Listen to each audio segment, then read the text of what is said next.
11 sacks of rice nga tag 10 kilos atong ipanghatag. Let's go. Left nya right.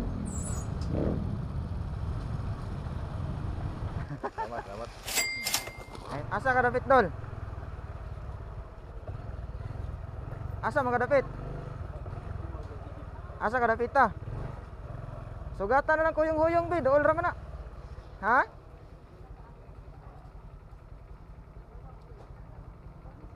Gabiin naman ka asok. Oh, balikan na lang ko bi. Gabiin naman ka uli. Oh, sige. Padung ko ha.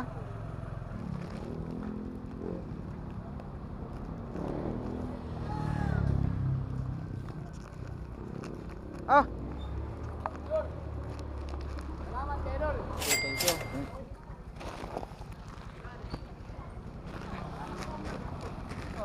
Ano na? Yan eh. Ba? Salamat yan ha. Asa ka? Sulod na ko. Sulod ko na. Nana ko diri. Ang piulo. Oh, Ibili na lang kapiulo diri niya, i-chat ni naa diri namo. ikaw lang bahala ni, makita mo. Maagi naman na siya kada butang diri. Lihog lang ko ano yan. Salamat kayo. Oh.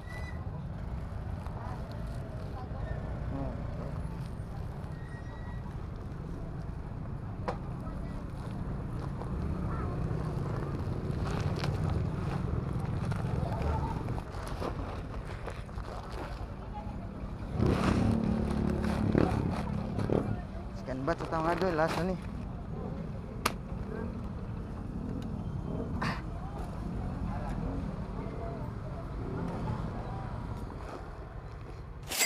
Salamat ha. Ay, beli mo. Ay, Ayun na. Ikan skon. Kanang mayong tao. gato mo juga bugas yun. Gato mo juga bugas. Ayun. Then, mga idol. Managi tag panghatag. So, gabian kita. Aron patanaw man. Daw nga tao ulit. Pasensya na sa wala mahatagi kay maordi makaya. Sige lang puhon kasi kita na sa kaburan sa panahon. Siyempre, dili na ako mabuhat kung walay nag-sponsor kay wala pa man ko sweldo aning neta. So daghan di ay kaayong salamat sa nag-sponsor kay dili naman siya mo permission. Amping mo kanunay diha. God bless and more blessings to come. Sa mga solid followers na kaliha, salamat kayo sa kanunay nga suporta. I-share na lang sa nga video. Amping kanunay. God bless.